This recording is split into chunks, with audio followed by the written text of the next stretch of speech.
بسم الله الرحمن الرحيم الحمد لله رب العالمين والصلاة والسلام على سيد المرسلين وعلى آله وصحبه أجمعين أما بعد. With regards to Abdullah ibn Zubayr radiallahu anh, he had escaped from Medina Munawwara and gone and taken refuge in Makkah Mukarramah. After Medina Munawwara had been attacked, now he was in Makkah and Yazid was not happy.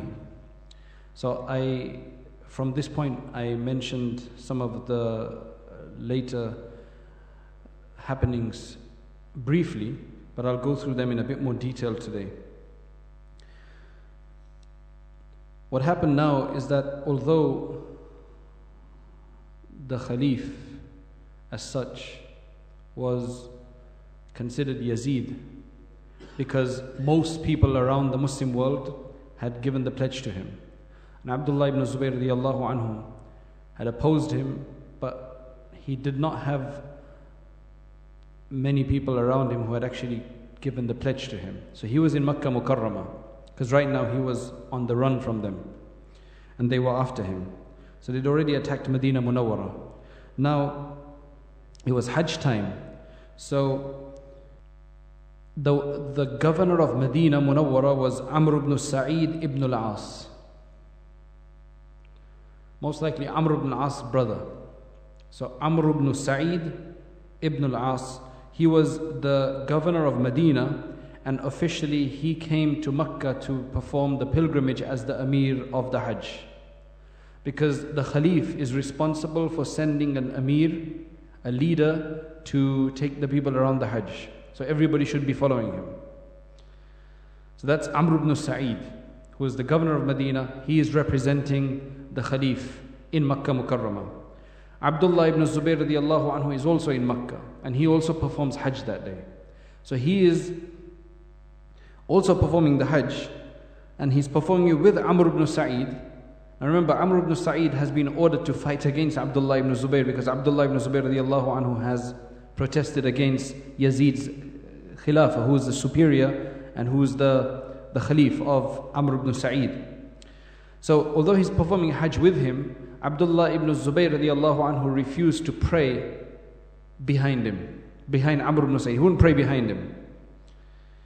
And he wouldn't pray behind him, and he would do these other things which clearly showed that he disagrees with them. So he was kind of doing his own thing, Abdullah ibn Zubayr radiallahu anhu. And you can imagine how that seemed. He started acting independently. He became more brave and started acting independently. And there's a few Sahaba, there's a few people, a few very close people that he would consult whenever he would do anything, meaning Abdullah ibn Zubayr radiallahu anhu. Firstly, there was Mus'ab ibn Abdur-Rahman ibn Auf. Now we're looking at, now most Abdullah ibn Zubayr radiallahu anhu is a Khalif, is a Sahabi, but we're looking at a number of other people who are the children of the Sahaba. So you've got Abdur-Rahman ibn Auf radiallahu anhu's son, Mus'ab. He's very close to Abdullah ibn Zubayr. Then you've got Jubayr ibn Shaybah and Miswar ibn Makhrama. These are very, that Miswar ibn Makhrama is a very famous name. So they are his very close people. And another person was Abdullah ibn Safwan ibn Umayyah. He's actually from the Umayyads. But he is with Abdullah ibn Zubayr radiallahu anhu, very close associate. Yazid told Amr ibn Sa'id, the wali of Medina, who we already discussed, after Hajj, to send a force to Makkah to deal with Abdullah ibn Zubayr now. So Yazid must have heard how Abdullah ibn Zubayr is acting all independently there, so he had to take care of him. And he'd already sworn an oath before, and Abdullah ibn Zubayr had also already refused to go and take the pledge to him anyway, especially in the way that he wanted. So what Amr ibn Sa'id did is that he sent two forces. One force that he sent, he put Amr ibn Zubayr ibn al-Awam. That is the brother of Abdullah ibn Zubayr, as the commander or leader of that one force.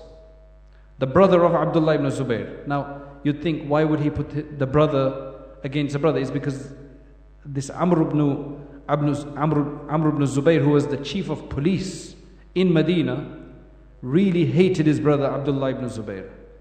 And he hated him so much that after he had left, anybody that was associated with him or showed any kind of friendship towards Abdullah ibn Zubayr, he would really harass them, persecute them, and just really cause a lot of trouble to them. He was a very arrogant man, they say. He was a very arrogant man. So that's one force he sent under Amr ibn Zubayr. And another force he sent under another person who went and camped out in the south. So one force went and camped out in one area of Makkah Mukarramah, and the other force went to the south. The other force had Anis ibn Amr al-Aslami with 700 people. They went and camped at the Tuwa. Now if anybody's been for Umrah or Hajj and you've gone on a ziyarah of Medina Munawwara, of Makkah Mukarramah, they take you to this well which is all closed up now. It's in a building called the Tuwa. Right? That's a very important well. So that's where they camped. And Amr's army, Amr ibn Zubayr, the brother, his army went to a place called Abtah. So one was on one side and the other one was in the south. Now, while the army is camped there, the commander, Amr ibn Zubayr, would go in to pray Salat in Makkah Mukarramah. And he would lead the prayer. And Abdullah ibn Zubayr used to act very leniently and nicely and gently with him. In fact, he would even pray under him. And he would say, look, we got no problem. I don't know what's your issue. We got no problem. Look, I'm even praying under you. I'm even praying behind you. And he said that, oh, the issue is that you're just you're a governor of, you're under the instructions of Yazid, and I'm not. That's the only difference. And he even said to him that Yazid's taken this oath, tell him to stop taking this oath, and just leave me alone here and I'll be fine. I've got nothing against you. That's what Abdullah ibn Zubayr then was telling him. But his brother said, no, I'm not going to write to him. And I think he just wanted to deal with Abdullah ibn Zubayr and just finish him off, or whatever the story was. So what Abdullah ibn Zubayr did in the midst of all of this, he sent a small force with Abdullah ibn Safwan al-Jumahi against the small force that was in the south of Medina that had been sent by the governor of Medina. The south of Makkah that had been sent by the governor of Medina, the one that was in the place called the Tuwa, with Anis ibn Amr in front of it. And they defeated Anis ibn Amr, and Anis ibn Amr was killed. On this side, Amr ibn Zubayr doesn't know that. And because of that, because they didn't get the reinforcement from the other side, Abdullah ibn Zubayr radiallahu anhu, a small group, managed to overcome his brother and his brother's army. So his brother was caught and brought in. But before he was caught, actually he wasn't caught, he quickly went, and his now third brother, another brother of theirs, whose name was Ubaidah ibn Zubayr, came and gave him refuge. So that was something there that you could give, if you were a respectable person, you could give somebody protection and refuge, that he's under my protection, and that would be like a guarantee nobody else would be able to touch you, because if they did aggress against that person, it meant that they were aggressing against you, and you were supposed to be an honorable citizen of that place or a person of that tribe. So that was a certain thing that you could do there. So he brought him to Abdullah ibn Zubayr, saying that I've given him refuge. So this is the other brother, Ubaidah, saying that I've given this brother refuge, so don't do anything to him. Abdullah ibn Zubayr said, fine, no problem, I won't do anything to him. But because he's aggressed against so many people in his position as police, I have to listen to their complaints and make sure that they are given their due right against him. So as people would come in one after the other saying, oh, he did this against me, then he would be beaten or struck or whatever the case was, until finally he got beaten so badly that he died in that. I mean, that was a judicial thing that had to be done, and he died in that. Now, a few things acted in the favor of Abdullah ibn Zubayr radiallahu anhu. Allah subhanahu wa ta'ala wanted it this way. A few things acted in the favor of Abdullah ibn Zubayr. Number one, Amr ibn Sa'id ibn al-As, who was the governor of Medina, was a very oppressive person, a tyrant. And he used to harass a lot of people. That's why the people of Medina were sick of him. Number two, his chief of police was a very haughty and arrogant person, meaning Abdullah ibn Zubayr radiallahu anhu's brother, Amr. He was a very haughty person. So they didn't like him anyway. Number three, they came and they were about to attack Makkah, Mukarramah. But another thing was that Abdullah ibn Zubayr radiallahu anhu had given himself the title of the one who seeks refuge with the Kaaba, Al-A'idh Billah, or Bi Baytillah, the one who's seeking refuge in the house of Allah. So in terms of people, that the impression of that was very strong, that he's the right person. And these people are oppressors, especially when they were defeated as well. Now in the middle of all of that, Amr ibn Sa'id, as I said, he was a very oppressive person. When he had taken up the governorship of Medina Munawwara, one of the first things that he had said, now this was done, he had just become the governor under Yazid, which was very recent. The first thing that he had said is that we're going to go and attack Makkah, and if it comes to it, we're going to bring down the house of Allah. Right? He'd kind of said that in general, meaning against Abdullah ibn Zubayr. I mean, he had respect for the Kaaba, obviously, but the way he said it out of his aggression, that's why we need to be very careful when we say things. Sometimes in anger, we say certain things. So a number of things like that had turned people against him anyway. In fact, when he sent somebody against Abdullah ibn Zubayr, Marwan ibn al-Hakam, who was in Medina at that time, started to talk to him. Amr ibn Sa'id said, what are you doing? Why are you sending this person? This person is old, just leave him alone. He's old, he's 60 something years old now. Marwan was 4 months younger than Abdullah ibn Zubayr.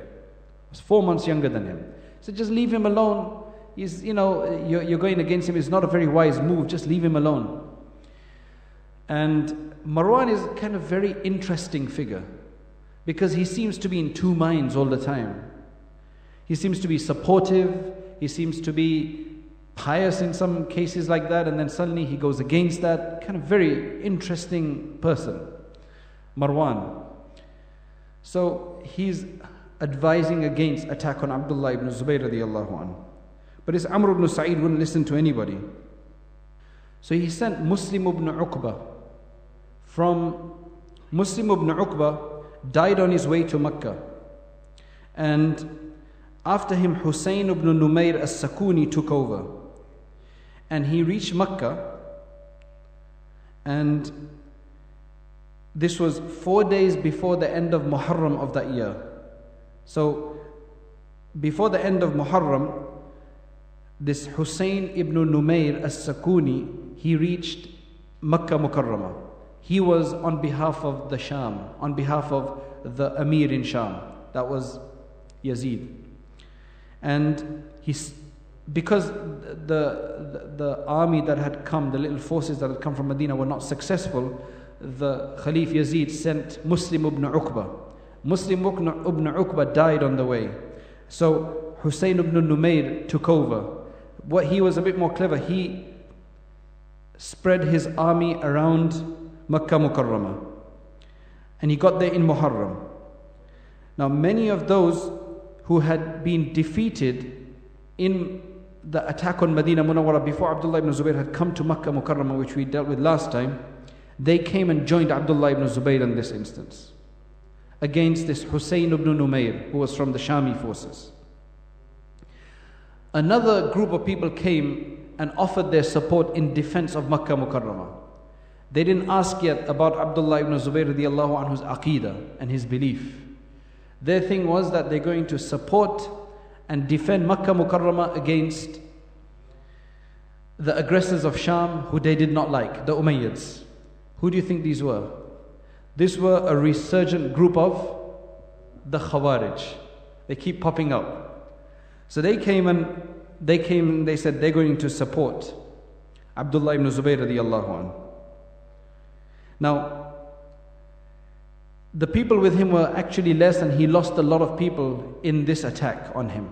Abdullah ibn Zubayr radiallahu anhu. He lost some of his very, very close people. Number one, he lost 2 of his brothers. another two of his brothers, Mundhir and Abu Bakr ibn Zubayr. So Mundhir ibn Zubayr and Abu Bakr ibn Zubayr. These were two of his brothers. He lost them. He lost Mus'ab ibn Abdur-Rahman. Right, that was another close person of his. Another one was Hudhaqa ibn Abdur-Rahman ibn al-Awam.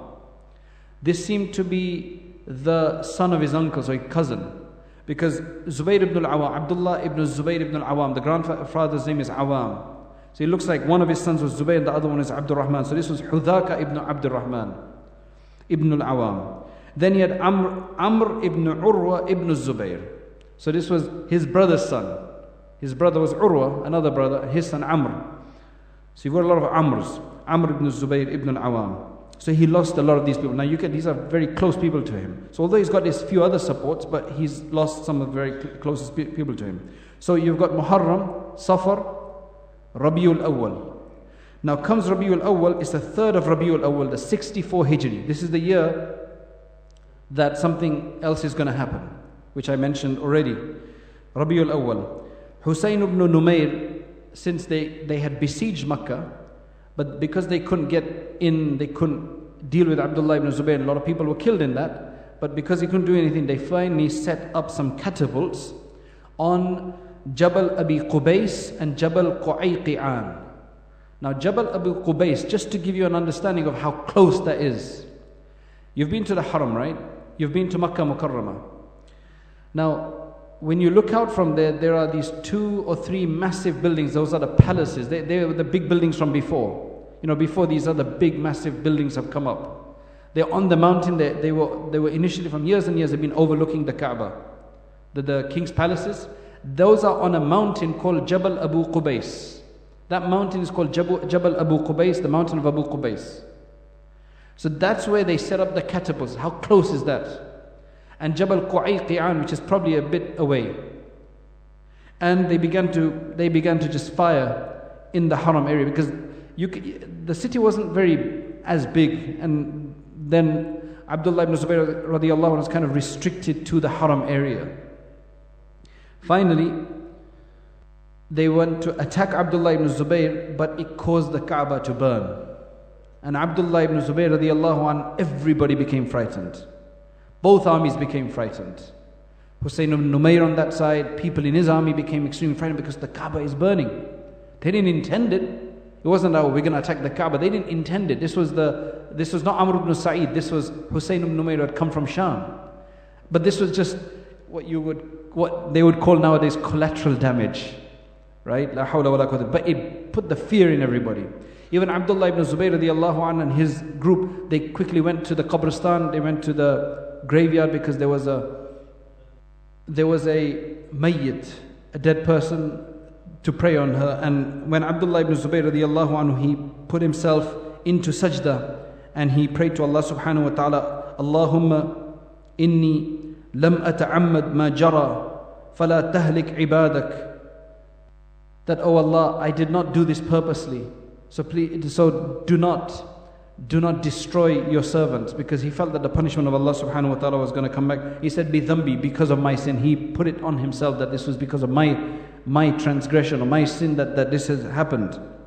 And he said, وَهَذِهِ نَاصِيَتِي بَيْنَ يَدَيْكَ. This is my forehead in front of you. Do what you have to do, but don't destroy everybody else because of that. So everybody was really frightened. And that is when the news of Yazid, just around that time, the news of Yazid came to Husayn ibn Numayr that Yazid has died. Yazid, the Khalif in Sham, in Damascus, he died. He died in 64 Hijri, about the 14th of Rabiul Awwal. But the information only reached them in the beginning of Rabiul Akhir. So about 15, 16 days afterwards, because it's a distance. In the meantime, this whole attack on Makkah Mukarramah is progressing. So Husayn ibn Numayr, he was fulfilling his task basically.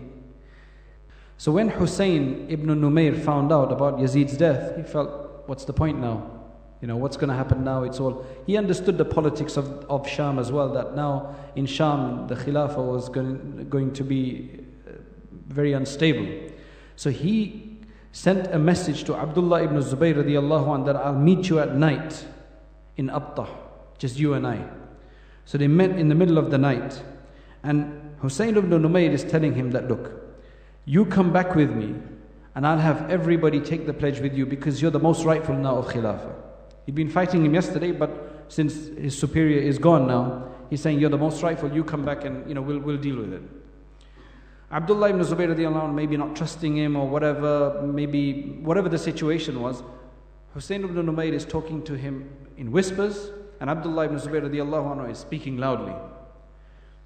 Hussein ibn Numayr is saying that, all you have to do is just not take revenge for any of the blood that has been spilt, and everything will be taken care of. And Abdullah ibn Zubayr radiallahu anh is saying, there's no way that can happen. I can't allow one of my men to be killed for 10 of yours. That's just impossible. So he's saying that we're going to avenge. Maybe he was saying that just to make sure that his companions were listening to this, so that they know that Abdullah ibn Zubayr is not softening out or something. Whatever the reason was, Abdullah ibn Zubayr finally, when Hussein ibn Numayr saw that Abdullah ibn Zubayr is not seeing any sense in this, he said to him, I thought you're a very intelligent person, but it looks like you have no idea what you're doing. Forget it, I'm going back to Sham. So Abdullah ibn Zubayr turned away, and after he had turned away and gone some distance, he realized his mistake, that he should not have dealt with him the way he did, because he seemed to have some good ideas. So in the meantime, Hussein ibn Umayr had taken his force and were about to head back to Sham.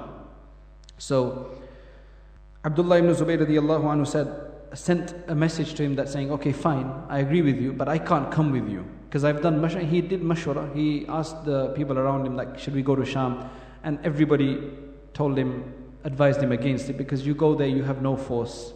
They've got an organized army there, they've got an organized structure there. They're not going to accept you. It's not going to happen.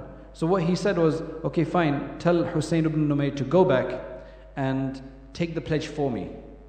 So he told Hussein ibn Numayr that, okay, you go back, you take the pledge from everybody for me. I don't have to come. So Hussein ibn Numayr said, look, it's not going to happen. It's very difficult. He didn't say it's not going to happen, but he said it's very difficult. He said, if I go back, there are a number of people there who would love to be the next Khalif, meaning there are going to be a lot of people who are going to vie for that position. They're not going to listen to me over you. If you come with me, then it makes a difference.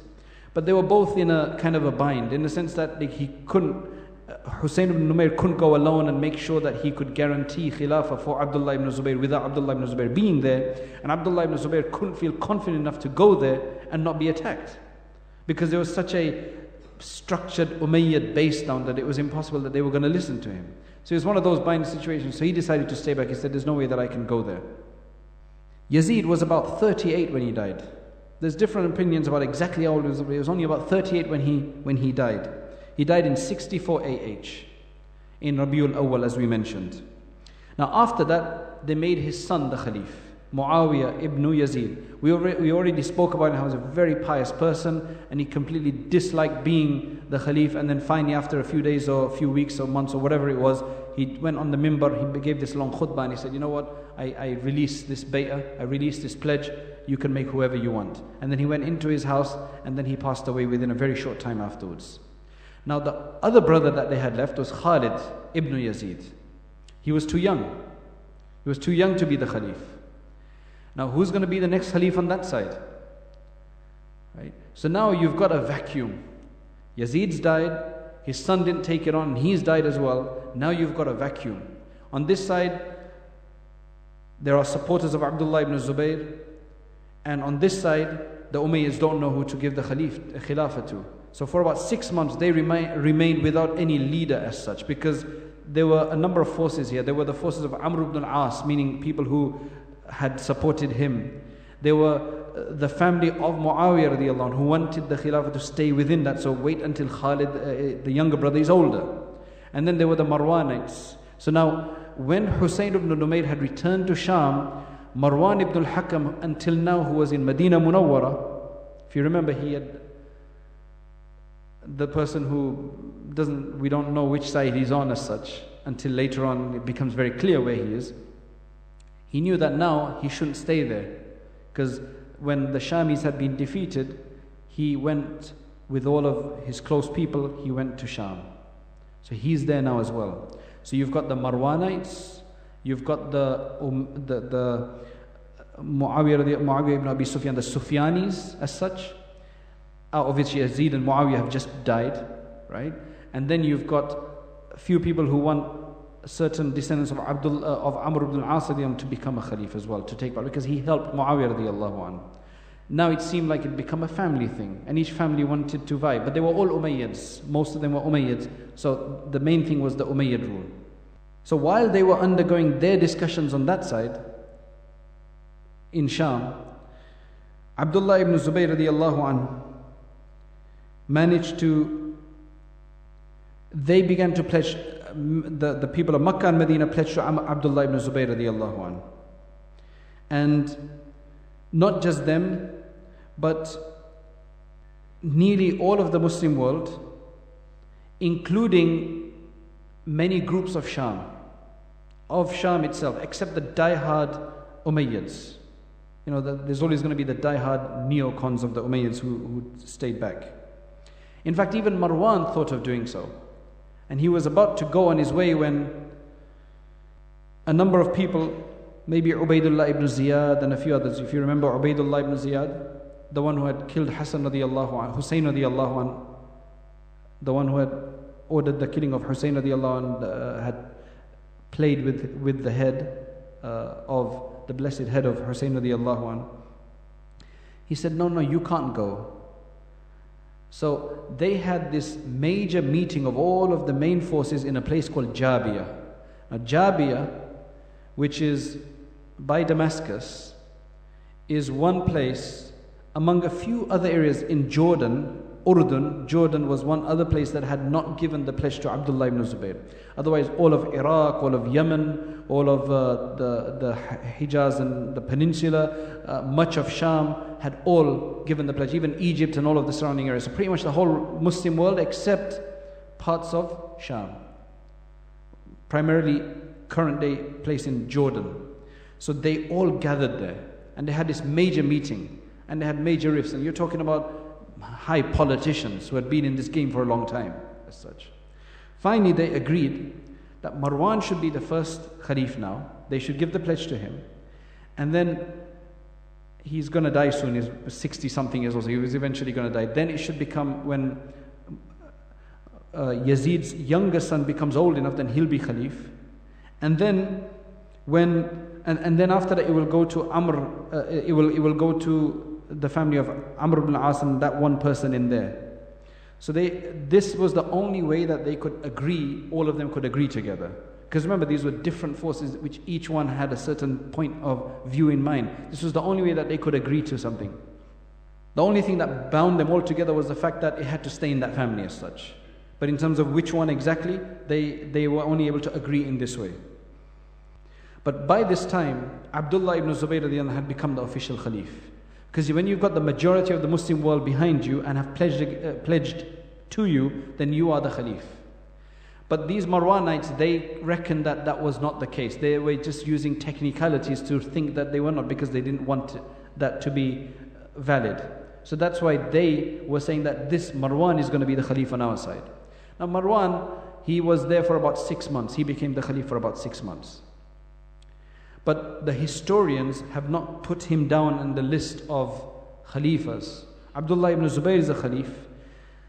Marwan is not, because he was a minority. Now remember, Abdullah ibn Zubayr was also a minority at one time, meaning he was an individual at one time, when Yazid's forces had most of the Islamic lands. But after Yazid had died, and they had kind of broken up, then Muawiyah, Yazid's son, could not really take care of it, and he gave it up. They became a void. Abdullah ibn Zubayr managed to get most of the Muslim world behind him, or they just turned to him, including many of the people of Sham. So he became officially the Khalif, as according to everybody. I mean, that's agreed upon, except a small group of Umayyads. Now when Marwan is given the pledge by his little group, clearly he is in protest of the main Khalif, so he is wrong, right? He is wrong, he's not valid. So Marwan now saw that he's going to have to consolidate. If he's going to have any validity as such, he's going to have to go against Abdullah ibn Zubayr. Now, rather than go and directly attack him, he said the best way to do it is to take the areas that are far from him first. The first place, which place do you think they're going to take first? They're going to take Sham first because they've got support there. And the people had probably just pledged because they didn't have any other Khalif. So they pledged to Abdullah ibn Zubayr. So first he went towards Sham, which was easy, and they took over Sham. So now they've consolidated themselves in Sham. They've got their base back. Then they faced towards Egypt. And in 65 Hijri, they take Egypt, Misr. Misr is extremely important area. Right? It's a very important area. And then he sent an army towards Iraq. Has Basra and Kufa, big cities are Basra and Kufa and the surrounding areas. So it's Egypt, he's taken that, now it's Basra and Kufa. And before that army could do anything, he'd also got another army ready to go towards the Hijaz, that is Arabia, Makkah and Medina. And in that army was Hajjaj ibn Yusuf. But that army had not gone very far. This army that he was facing towards Iraq, before he was able to reach Iraq, he died. Marwan dies. Why did he die? Allah knows best. There are numerous stories about that. And in the middle of all this, before he died, Marwan was a very, very, very cunning man. But he seems to show these two faces, and Allah knows best about him. But the only thing we can go on is what he actually did at the end. So although he shows this support for Abdullah ibn Zubayr and tells people not to attack him and so on, he takes on the Khilafah at the end against Abdullah ibn Zubayr. Now before he dies, about 2 months before he dies, he does a number of things. Now remember, the agreement is that he becomes a Khalif. Then who becomes a Khalif after him? There is Khalid ibn what's his name? Khalid ibn Yazid. Khalid ibn Yazid, not Khalid ibn Walid. Khalid ibn Yazid. And after him is Amr ibn Sa'id ibn al-As. Right? Amr ibn Sa'id ibn al-As. He's from the Amr ibn al-As's side.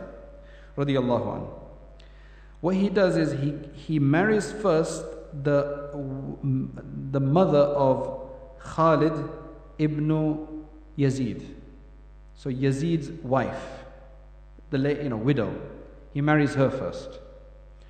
And he makes out Khalid to be not a very trustworthy person. So he does a few things like this which convinces people that they're not right, and then he speaks to some of the major heads of that area that, look, I want my 2 sons to become the Khalif after me. And his 2 sons, Abdul Malik ibn Marwan and Abdul Aziz ibn Marwan. And Abdul Aziz ibn Marwan is who? Umar ibn Abdul Aziz's father. Right? He's a very good man. Even Abdul Malik, you'll hear about him. So he managed to sort out the situation that after him, his sons would get it. Despite this big mashwara and agreement that they had, he convinced them that this would be the way they would go. But he died. He died at the age of 63. I say he's about 4 months younger than Abdullah ibn Zubayr radiallahu anhu. He died in Ramadan 65 Hijri.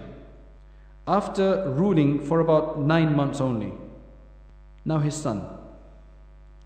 Abdul Malik ibn Marwan is an extremely interesting person. Because when you look at before his position as Khalif, it is so different to his position after Khilafah. So, in fact, if he had not become a Khalif, he would have been totally somewhere else, and you'll understand that. The ulama say about Abdul Malik ibn Marwan that كان قبل الخلافة من العباد والزهاد والفقهاء الملازمين المسجد التالين القرآن. This person before Khilafah was from the worshippers. Like if you looked around in Medina, even Sha'bi, the great muhaddith hadith scholar, says that there's nobody that is beyond me or can surpass me except Abdul Malik ibn Marwan in Medina. In terms of worship, he would sit in the masjid for long hours and pray. He would make salat between Dhuhr and Asr prayer. I mean, who makes salat between Dhuhr and Asr? That much. He was extremely an avid worshipper of Allah subhanahu wa ta'ala. Az-Zuhad. Min az-Zuhad, which means from the ascetics. Nothing to do with the world, he's focused on the hereafter. And not only that, he was a faqih, he was a jurist. Now Medina Munawwara is known for its famous jurists. And out of them, Abdul Malik ibn Marwan is considered one of the jurists before he became Khalif, because then he lost everything. Then he left it, he abandoned it. But he was a jurist, a person, a Mufti in that sense. One of the top fuqaha of Medina Munawwara. And he would constantly stay in the masjid, and regarding the Quran, regarding the tilawah of the Quran, he would do it for hours and hours and hours. He would do it for hours and hours. That's why some have related. Like some have related about Marwan as well, that how he died. Some say natural causes. Some say that his wife, meaning this new wife that he had taken on, who was the widow of Yazid, poisoned him or smothered him with a pillow. But some of the research scholars say that that just seems to be just completely off track. It's just fantasy that people are making up. But about Abdul Malik ibn Marwan, I remember Maulana Tariq Jamil Sahab, he likes to mention this story. So he said, Abdul Malik ibn Marwan, ye lambi kiraat karta tha, ye baith kar Quran padhta tha, ganto tak, this is the way he does it, right? Ganto tak Quran padhta tha. Fahanna'uhu bil khilafa. This is the way, Maulana Tariq Jamil. Fahanna'uhu bil khilafa. उन्होंने उसको खिलाफत की खुशखबरी सुनाई, तो बस उसने कुरान को सामने रख दिया और कहा कि हादा फिराकु बैनी व बैनिक, तो ये मेरे और तेरे दरमियान बस फुरकत का वक्त आ गया. Now they say this is related about Abdul Malik ibn Marwan, but some of the historians say that it's not necessary, that this seems to be kind of just fantasy again, just kind of spiced up story, but Allah knows best. That he used to sit and read Quran for hours and hours. He was a great poet. I mean, he was a great scholar. He could have been, one of the major scholars to go down into Islamic history. But as soon as he became Khalif, and he was told that his father has died and he's the next Khalif, he gave up all of that. Well, clearly he did, because then what he started doing afterwards was very different to what he had done earlier. Until he had become Khalif, he was a great supporter of Abdullah ibn Zubayr and extremely respectful about him. When Muslim ibn Uqba had been sent by Yazid to go against, to fight against Abdullah ibn Zubayr radiallahu anhu, he had met Abdul Malik ibn Marwan in Medina, in the masjid. He said, why have you come for? He says, I came for this purpose. He said, how can you do that? How can you do that? One of the best people alive, one of the most superior and virtuous people alive today on this earth is Abdullah ibn Zubayr. He prays all night, he fasts during the day, and so on and so forth. How can you do that? This is completely wrong what you're doing. So he had great support for Abdullah ibn Zubayr radiallahu anhu. But now he's made the Khalif, and he is the one who managed to cause the downfall of Abdullah ibn Zubayr radiallahu anhu, because he sent Hajjaj against him. May Allah protect us all. It's just this position, these rule and these high positions, they bring a lot of things with it. Regardless of who you are, it's the strongest and most pious and those who are gifted by Allah subhanahu wa ta'ala that are able to not let it get to their mind. So that's why the Prophet sallallahu alaihi wasallam said that don't ask for leadership, don't hanker over it. Because if you do, and then you get it, you achieve it that way, you will not be assisted by Allah. You'll just be left to your own forces and your own self. So if you're great, great. And if you're not if the opposition is stronger or if your enemies are stronger, then it will cause your downfall.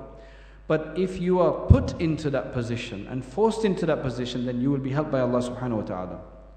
Because just the psychology of that position, just the influences of that position and the feeling that you get is something that most people cannot deal with, and they start to do strange things during that time. That's why the Imamun Adil, the just ruler, the one who manages to be just despite that position, will be one of the people in the shade on the Day of Judgment. Because the 7 people in the shade, if you think about all of them, they are those who go against the odds. All of those are those who go against the odds and they manage to save themselves. So, a majority of leaders, you'll find very few who are really just. Among youth, you'll find that youth is such as a time when most people are not interested in the masjid. But the youth whose heart is in the masjid, he gets to be in the shade on the Day of Judgment. Most people who give sadaqah can't give it without pride coming into their heart, or conceit, or ostentation coming into their heart. That's why those who are able to get into the shade on the Day of Judgment.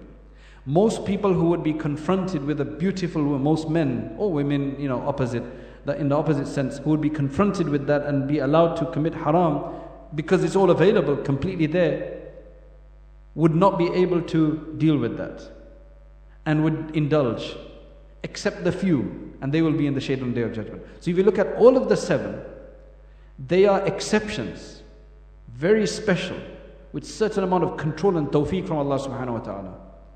That's why they're so important. That's why Imamun Adil. And this Abdul Malik ibn Marwan's story is just baffling, it's amazing, it's just ajib. It's really insightful because it tells you how so promising in terms of his khidmah.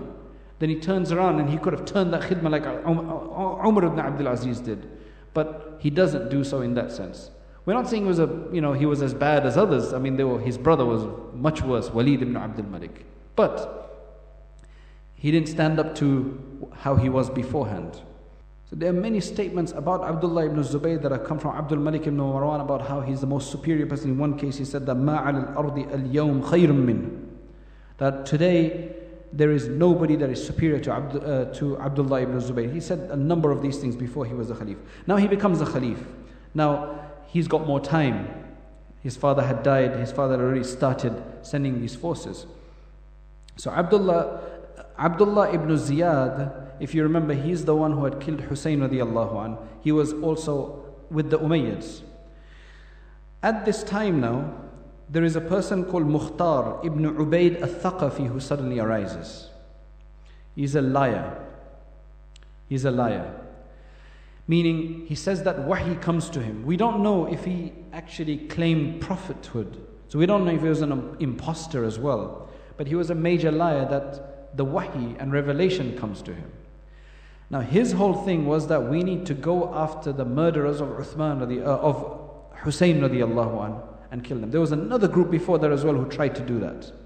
Another smaller group, and unfortunately they were very sincere and everything, and they had gotten up and they had rallied other people, and very sincerely they had wanted to avenge the death of Hussein radiallahu an.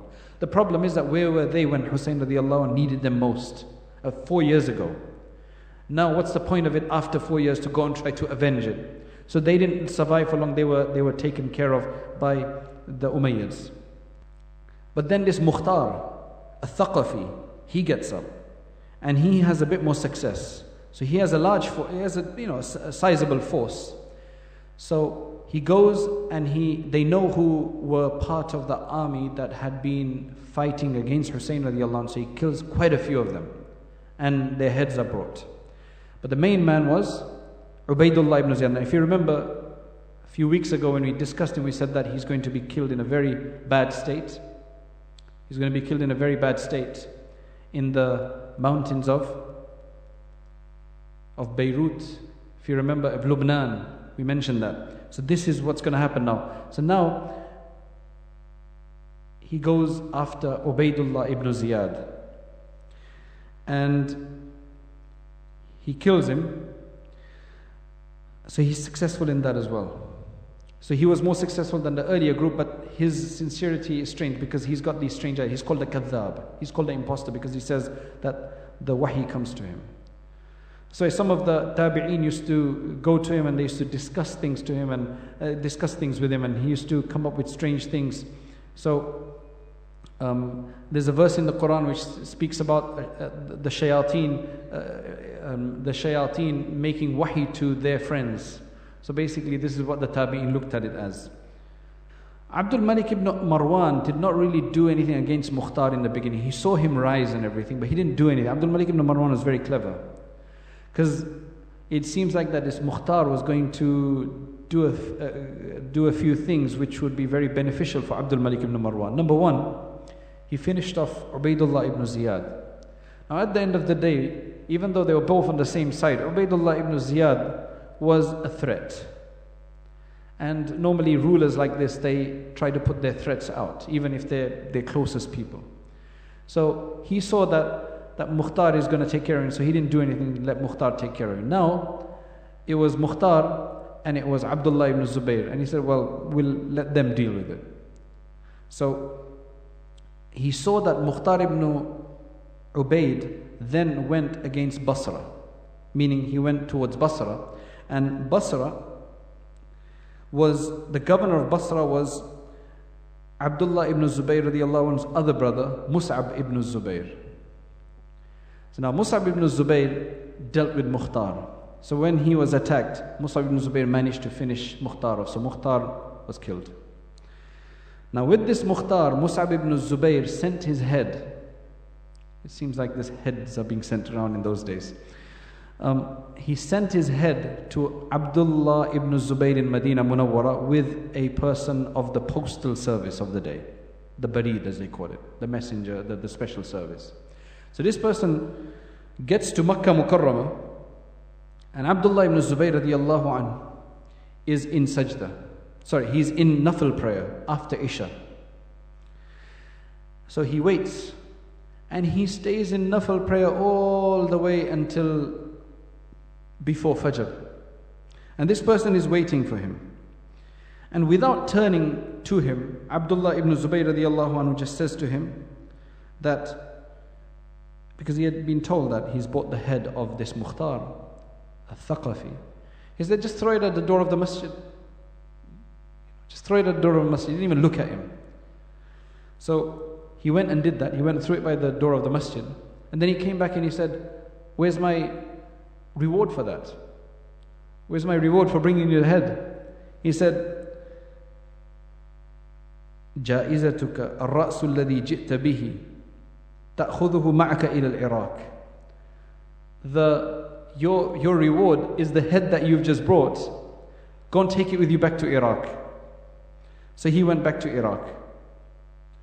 So we've got about a good 7-8 years to go yet, in the middle of all of this. Because now what's happening is Marwan has just died. Marwan managed to take over Sham and Egypt, and then he was after Iraq, but he died in the midst of that. Now Abdul Malik ibn Marwan is the Khalif now. He is going to start taking care of these areas. And in the midst of all of that, this Mukhtar is coming up, and there were the Khawarij that came up. And they were fought against, and many of them were taken care of as well. So there are these little skirmishes taking place. And in the midst of all of this, these battles are beginning to start now on who is going to take over which area. And finally, you will see what finally happens, but we'll have to leave that for another week, for next week inshallah. So inshallah next week we'll finish it. It's a long story, and I think there's a lot of things to be learned from that. Otherwise we could have just kind of fast forwarded to the last point. I mean, I've got it right here about the last part of Abdullah ibn Zubayr radiallahu anhu is extremely emotive. It's just, when he speaks to his mother and so on, it's just very emotional. But I think let's wait until we learn the whole story. I mean, we've kind of diverged a bit into our history lessons as such, but inshallah it's useful because you understand how these things work.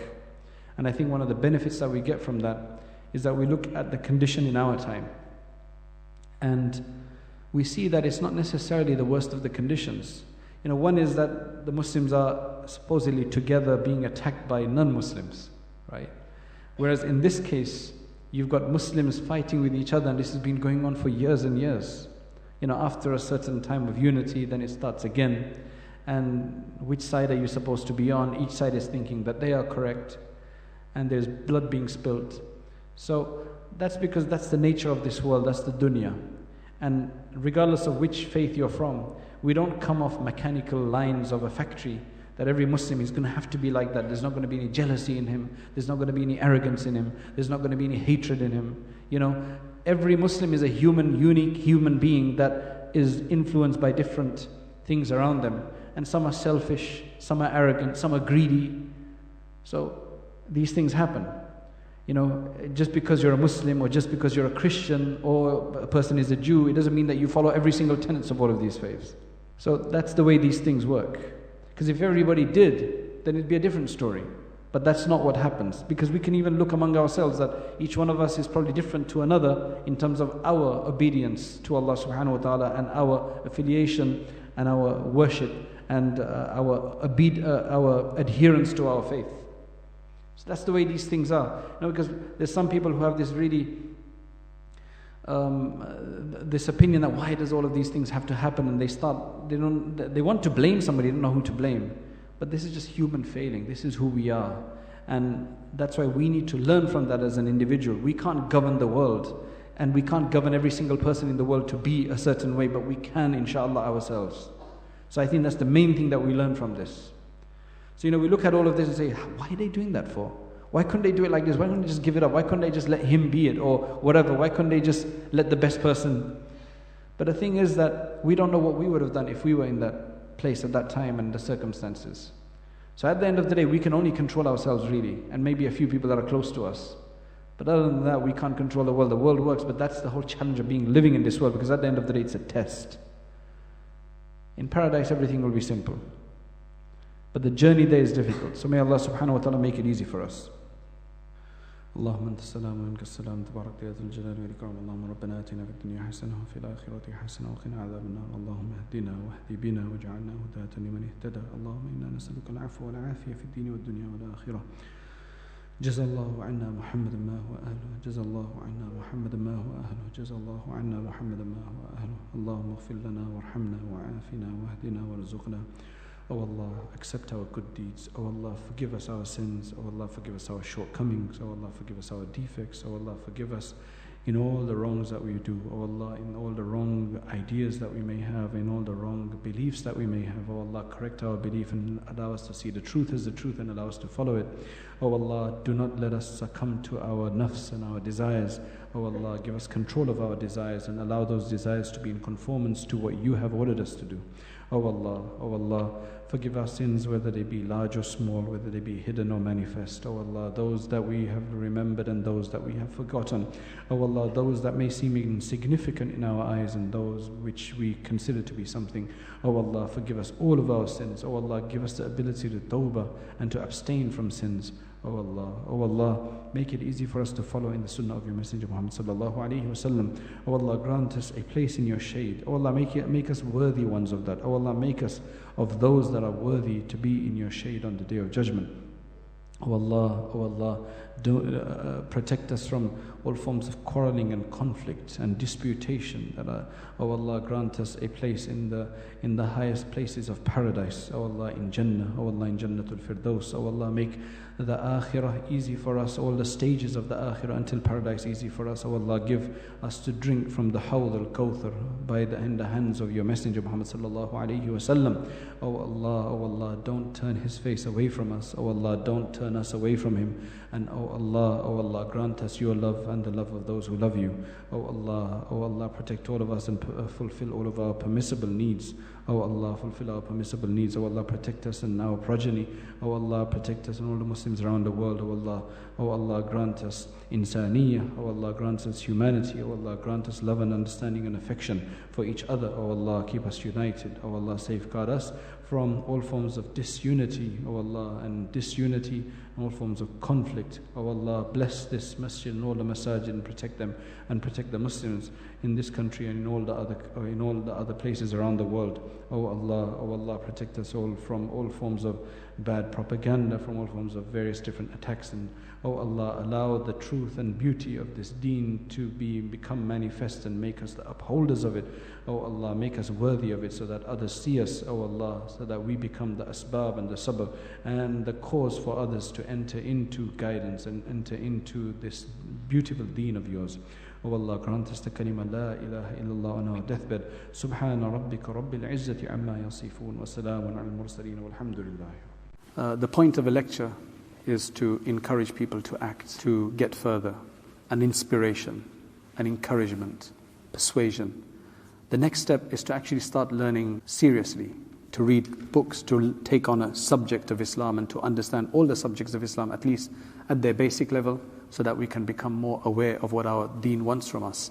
And that's why we started Rayyan courses, so that you can actually take organized lectures on demand whenever you have free time, especially, for example, the Islamic Essentials course that we have on there, the Islamic Essentials Certificate, which you take 20 short modules, and at the end of that, inshallah, you will have gotten the basics of most of the most important topics in Islam, and you'll feel a lot more confident. You don't have to leave lectures behind. You can continue to leave, to listen to lectures, but you need to have this more sustained study as well. Jazakallah khairan. Assalamu alaikum wa rahmatullahi wa barakatuh.